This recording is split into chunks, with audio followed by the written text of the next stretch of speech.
chua chua cay cay ngọt ngọt ngon lắm.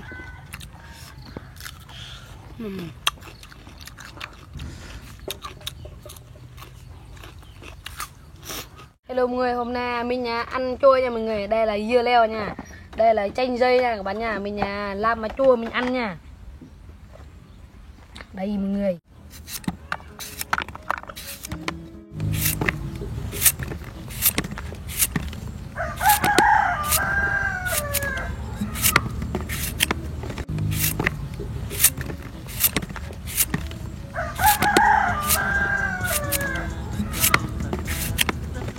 Mằng này là mọi ngày mọi người đây ngon lắm nha mọi người nhìn có ngon không? Đấy cái chanh dê này chín rồi nè các bạn, coi chanh dê như nào không? Chanh dê này chín màu bạc nha các bạn, biết tiếng Việt chưa? Biết tiếng Việt đấy. Mọi người nhìn ngon chưa?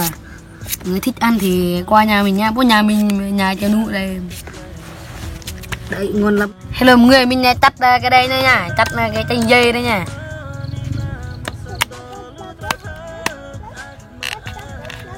Cứng quá.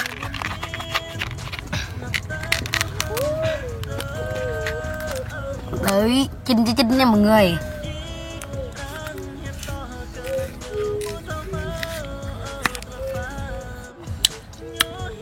Ngon quá.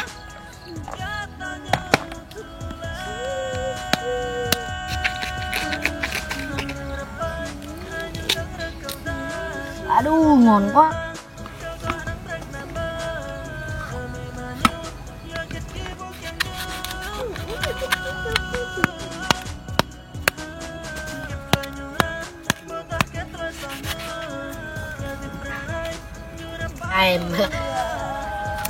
Đấy mọi người thấy ngon không? Đấy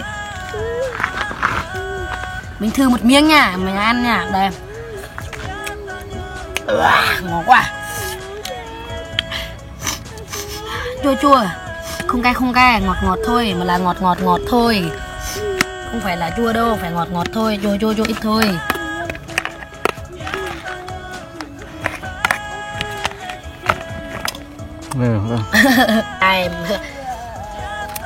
Đấy mọi người thấy ngon không? Đấy mình thử một miếng nha, mình ăn nha. Đây ngon quá, chua không cay, ngọt thôi, mà là ngọt thôi, không phải là chua đâu, phải ngọt thôi, chua ít thôi.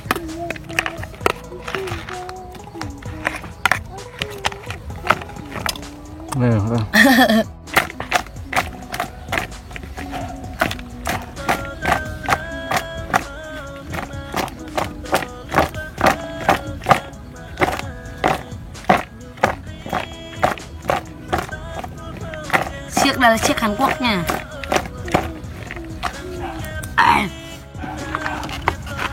Đây mọi người, đây là muối, đây là ngọt, đây là cay là hăng là ớt.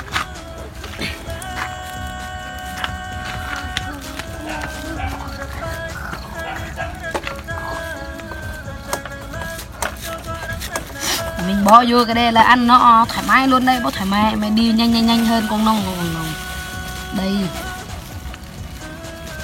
dọc những em mồi.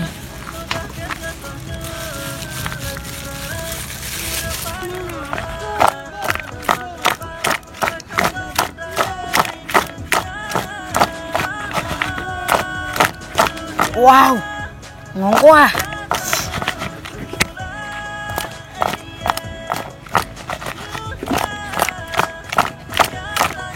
Thử miếng nha mọi người, đây nhìn đây.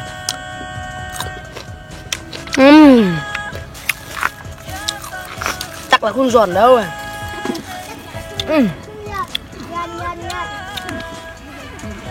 Chỉ có là mình có ăn cũng là ăn cướp ăn đồ bùi nha.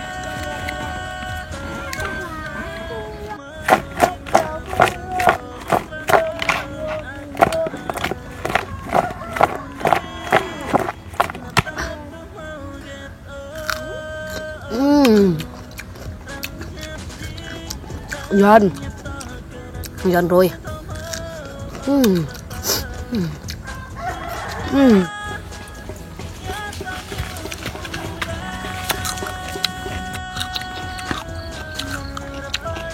Ngon quá này. Ăn đi một miếng ngon lắm ạ.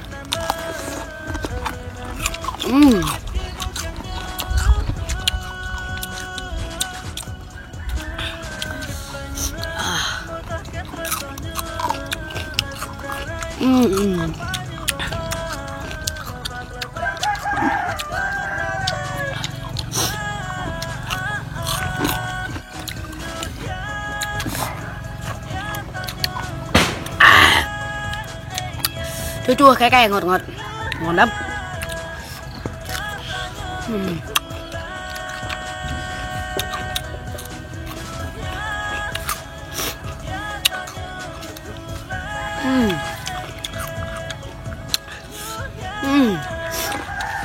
Ngon quá mọi người ơi, ngon lắm.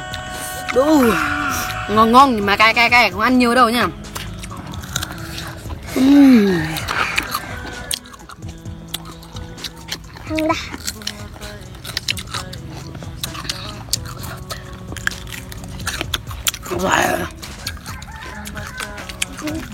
Nó bông mỡ.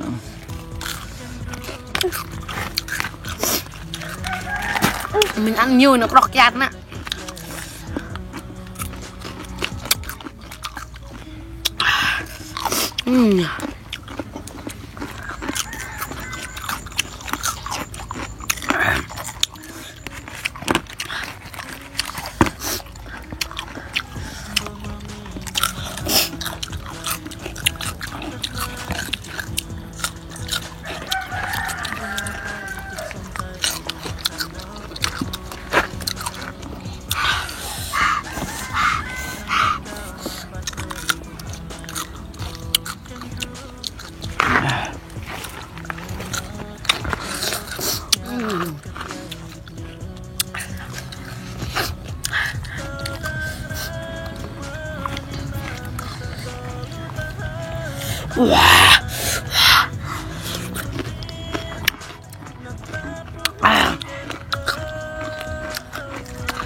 Cay quá.